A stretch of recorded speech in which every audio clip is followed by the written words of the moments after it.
Hello, my dear students. Welcome. This is part 2 of active voice and passive voice as sentence wise. Last time हमने discuss किया था part 1 active voice and passive voice का। आज हम part 2 करने वाले हैं। बच्चों, आपने इस वीडियो को बड़े ध्यान से देखना है और बार बार देखना है। चलिए सीधे आपको ले चलता हूँ मैं आज के टॉपिक पर। आज का जो टॉपिक है पास्ट इंडेफिनिट टेंस।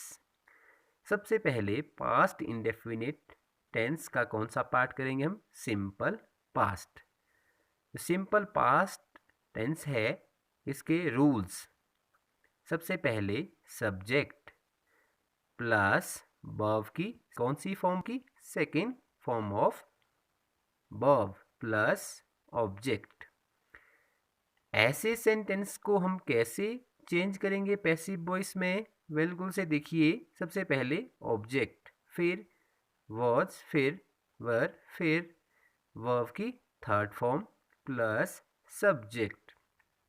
देखिए, वॉज और वर का यूज़ हम कैसे करते हैं? अकॉर्डिंग टू हमारा जो ऑब्जेक्ट होता है, अगर सिंगुलर है तो वॉज का, अगर प्लूरल है तो वर का यूज़ हम करते हैं। बाकी आपको पता भी है, जैसे आपने लास्ट टाइम भी किया था।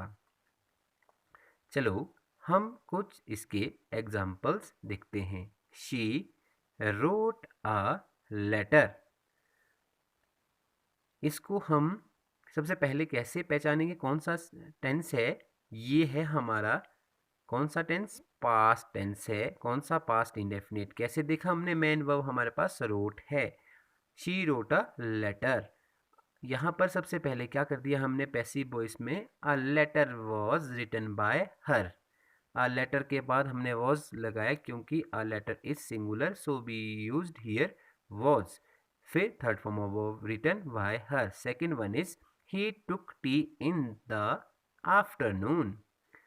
इस सेंटेंस को बड़े ध्यान से देखना है बच्चों। He took tea in the afternoon. आप सोचेंगे सबसे पहले तो द आफ्टरनून आएगा, यहाँ पर तो वो आ नहीं रहा है, यहाँ पर तो टी आ रही है। T was taken by him in the afternoon. इस तरह से अगर आप करेंगे तो ठीक होगा, अदरवाइज गलत होगा। क्यों? देखिए, जब कभी भी सेंटेंस में दो ऑब्जेक्ट आए, यहाँ पर दो ऑब्जेक्ट क्या है? T and afternoon. अब देखिए, एक तो आपने ध्यान देना है, मेन वर्ब के बाद पहला जो ऑब्जेक्ट है वो कंसीडर होता है। तो दूसरा इन द मॉर्निंग हो या टुडे हो या आफ्टरनून हो, वो हमेशा बाद में ही आता है। तो T was taken by him in the afternoon. इस तरह से हमने ये देखा। चलो अगला देखते हैं, पास्ट नेगेटिव सेंटेंस रूल्स। सबसे पहले subject plus did not plus verb की फर्स्ट फॉर्म प्लस ऑब्जेक्ट। बच्चों, इसको हम पैसिव वॉइस में कैसे ले जाएंगे? सबसे पहले ऑब्जेक्ट, उसके बाद वॉज नॉट, उसके बाद वर नॉट, उसके बाद वर्ब की कौन सी फॉर्म? बिल्कुल से third form of verb plus by plus subject. यहाँ पर देखिए, पास्ट नेगेटिव सेंटेंस का जो रूल है, यहाँ पर वर्ब की फर्स्ट फॉर्म का यूज होता है। देखना, जो नेगेटिव सेंटेंस होगा पास्ट का, तो उसको आपने ध्यान देना है इस चीज़ पर कि first form of verb did not plus first form of verb. अगर ऐसा आपने सेंटेंस में पाया तो कौन सा टेंस होगा? पास्ट नेगेटिव सेंटेंस होगा। आपने देखा था पास्ट टेंस में सेकंड फॉर्म का यूज होता है, पर कहाँ होता है वो? कहाँ होता है? बिल्कुल से वो होता है सिंपल पास्ट में। इसलिए आपने ये ध्यान देना है। तो वॉज नॉट और वर नॉट का यूज हम करते हैं डिड नॉट के स्थान पर। आगे देखिए इसके कुछ example. She did not abuse Ram. Abuse singular है, main verb.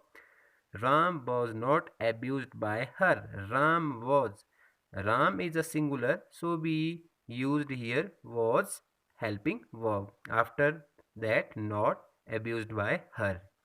Next one is Rita did not write a letter to her sister. This is the same sentence which you discuss. You see last sentence. देखिए, Rita did not write a letter to her sister. यहाँ पर भी हमारे पास दो object आ रहे हैं, एक तो लेटर, उसके बाद her sister. A letter was not written by Rita to her sister. A letter हमने पहले उठाया, क्यों? क्योंकि मेन वर्ब राइट के बाद सीधा क्या है? अ लेटर है, इसलिए हमने इसको कंसिडर किया. A letter was not written by Rita to her sister. Was क्यों लगाया? बिल्कुल से, a letter is singular, so be used here was helping verb after not plus फिर वर्ब की थर्ड फॉर्म रिटर्न, जो राइट है ऊपर उसका क्या होगा? रिटर्न, फिर रीता टू हर सिस्टर. इस तरह से आपने ध्यान देना है. मैंने क्या कहा?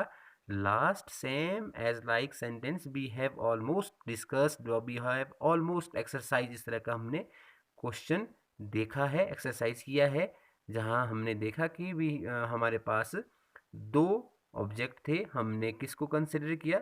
जो directly after, immediately after main verb आ रहा है, उसको हम सबसे पहले रखेंगे. उसके हिसाब से हम हेल्पिंग वर्ब का यूज करते हैं. ये आपने ध्यान देना है. और हमेशा आपने देखना है, अगर डिड नॉट होगा उसके बाद वर्ब की कौन सी फॉर्म होगी? फर्स्ट फॉर्म ऑफ वर्ब ही होगी, सेकंड फॉर्म ऑफ वर्ब नहीं होगी. ये अगर आप ऐसा करेंगे, डिड नॉट के बाद सेकंड फॉर्म ऑफ वर्ब लगाएंगे तो गलत हो जाएगा. आपने क्या लगाना है? First form of verb after two did not. ये आपने ध्यान देना है. डिड नॉट को चेंज करते हैं वॉज नॉट और वर नॉट में, पैसिव वॉइस में. अगला देखिए, पास्ट इंटेरोगेटिव सेंटेंस. जो पास्ट इंटेरोगेटिव जो सेंटेंसेस रहते हैं वो कैसे रहते हैं? सबसे पहले देखिए रूल्स. हमें रूल्स क्लियर होने चाहिए. सबसे पहले क्या आएगा? डिड, बिल्कुल से, फिर सब्जेक्ट, फिर वर्ब की first form plus object plus sign of interrogation. अब आपको थोड़ा सा रिकॉल हो रहा होगा, जब हमने प्रेजेंट इंडेफिनिट किया था वहां पर हमारा डू या डज आ रहा था. वो चेंज किस में हो रहा था? इज एम आर में हो रहा था चेंज. वैसे ही डिड किस में चेंज हो रहा है? वॉज वर्ब में चेंज हो रहा है. बिल्कुल से. तो पैसिव वॉइस का जो पैटर्न है वो कैसा रहेगा? सबसे पहले वॉज आएगा, उसके बाद वर आएगा, उसके बाद ऑब्जेक्ट आएगा, उसके बाद वर्ब की थर्ड फॉर्म, उसके बाद वाई, फिर उसके बाद सब्जेक्ट, फिर उसके बाद sign of interrogation. This is most important. हम क्या करते हैं? साइन ऑफ इंटेरोगेशन नहीं लगाते हैं सेंटेंस के बाद, और फिर हमारा जो सेंटेंस है वो गलत होता है. ये ग्रामर की मेन तरकीब है. हमने साइन ऑफ इंटेरोगेशन लगाना अगर पास्ट इंटेरोगेटिव सेंटेंस हो. आगे देखिए इसके example. Did your team play the match? Was the match played by your team? हमने वॉज क्यों लगाया आगे? क्योंकि द मैच सिंगुलर है, इसलिए हमने वॉज को लगाया. वर्क का यूज़ हमने नहीं किया. अगर प्लूरल होता तो वर्क का यूज़ हम करते, तो इसलिए हमने वॉज का यूज़ सबसे पहले किया. अकॉर्डिंग टू हमारे पास जो ऑब्जेक्ट है वो सिंगुलर था. The match was the match played by our team. Second one is did Simran help her friends? ध्यान से देखिए, her friends. Friends is here plural. तो हमने किस हेल्पिंग वर्ब का यूज़ किया? बिल्कुल से, प्लूरल है तो किसका करते हैं? वर का करते हैं. वर हर फ्रेंड्स हेल्प बाय सिमरन. जब कभी भी बच्चों आप एक्टिव वॉइस से पैसिव वॉइस बनाते हैं, आपने ये देखना है हमारे पास ऑब्जेक्ट सिंगुलर है या प्लूरल है. ठीक है. उसके बाद आपको ये पता होना चाहिए कि सेंटेंस कौन सा है.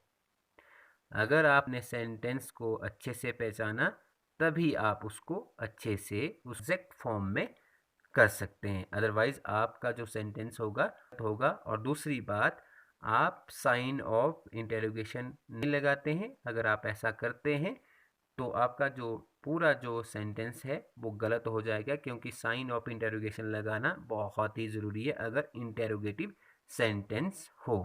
तो आपने ये ध्यान रखनी है, छोटी छोटी चीज़ें. Next, past negative and interrogative sentences, past, negative and interrogative, जहाँ पर नॉट का यूज भी होता है साथ में इंटेरोगेटिव भी है। इसके rules, did plus subject plus not plus first form of verb. First form of verb देख रहे हैं ना आप, बिल्कुल से फर्स्ट फॉर्म ऑफ वर्ब का यूज हो रहा है, प्लस ऑब्जेक्ट फिर साइन ऑफ इंटेरोगेशन। अगर हमारे पास नेगेटिव और इंटेरोगेटिव सेंटेंसेस हो तो हमने उसको कैसे पैसिव वॉइस में करना है। सबसे पहले क्या आएगा, वॉज, फिर उसके बाद वर आएगा, फिर उसके बाद ऑब्जेक्ट आएगा, फिर उसके बाद नॉट आएगा, उसके बाद वर्ब की थर्ड फॉर्म आएगी, उसके बाद सब्जेक्ट, फिर sign of interrogation. Sign of interrogation, मैं बार बार कह रहा हूँ, sign of interrogation. Did change होता है वॉज वर में, ठीक है, और उसके बाद क्या आता है, सब्जेक्ट, जो ऊपर जो नेगेटिव इंटेरोगेटिव सेंटेंस में सबसे पहले डिड आता है, फिर सब्जेक्ट आता है, फिर नॉट आता है, फिर वर्ब की फर्स्ट फॉर्म आती है, फिर ऑब्जेक्ट आता है। उस तरह से was were object not verb की थर्ड फॉर्म और सब्जेक्ट साइन ऑफ इंटेरोगेशन किस तरह में रहता है, पास्ट नेगेटिव इंटेरोगेटिव में। Let's see some example of negative and interrogative sentences. Did Yogita not solve this question, question not questions, तो क्या हमने यूज किया दिस क्वेश्चन से पहले क्या आएगा, वॉज आएगा, क्योंकि this question is a singular. Was this question not solved by Yogita, did change into was, क्यों, क्योंकि this question is singular, so we used here was helping verb. हमने वॉज हेल्पिंग वर्ब का यूज इसलिए किया क्योंकि this question एक हमारे पास सिंगुलर नाउन है। Not solved by Yogita, sign of interrogation. Second one is, did he not take exercise today? This is most important question. Did he not take exercise today? इसको हमने कैसे किया, देखो आप सोचेंगे टुडे पहले आएगा, no no no no, today नहीं आएगा, टुडे मॉर्निंग इवनिंग ये क्या आते हैं, बाद में आते हैं। और दूसरा हम क्या कंसीडर करते हैं, मैंने आपको बताया जब हमारे पास दो ऑब्जेक्ट हो तो हम कंसीडर किसको करते हैं, first one after two immediately main verb. Was the exercise not taken by him today? यहाँ देखिए was का यूज किस बेस पे किया हमने, was का यूज किया हमने the exercise, the exercise is here singular, यहाँ पर एक वचन एक्सरसाइज है, इसलिए हमने was द एक्सरसाइज, सबसे पहले हमने was हेल्पिंग वर्ब का यूज किया, फिर द एक्सरसाइज जो हमारा ऑब्जेक्ट है, उसके बाद हमने नॉट का यूज किया, बाय रूल चल रहे हम, उसके बाद टेकन बाय हिम टुडे। इस तरह से आपने ये ध्यान रखना होता है जब भी आप सेंटेंस को चेंज करते हैं एक्टिव वॉइस से पैसिव वॉइस में। Now recapitulation. बच्चों आज हमने देखा पास्ट इंडेफिनिट टेंस के पार्ट्स, और सबसे ज़रूरी चीज़ हमने देखी इसके जो रूल्स होते हैं। पास्ट इंडेफिनिट का जो सिंपल होता है उसमें वर्ब की सेकंड फॉर्म होती है, बाकी फर्स्ट फॉर्म ही रहती है, ये सबसे बड़ी बात है। दूसरी बात हमने देखा, अगर हमारे पास whenever we have two object, तो हम किसको कंसिडर करते हैं, जब हमारे पास दो ऑब्जेक्ट होते हैं, पहले वाले को इमीडिएट आफ्टर मेन वर्ब, जो हमारी मेन वर्ब है उसके बाद जो तुरंत आता है उसको हम कंसिडर करते हैं, उसको हम पहले रखते हैं, उसके बाद हमारा जो मेन जो बचता है उसको हम करते हैं। इसलिए आपने इन चीज़ों का विशेष ध्यान रखना है जो जनरल से रूल्स है।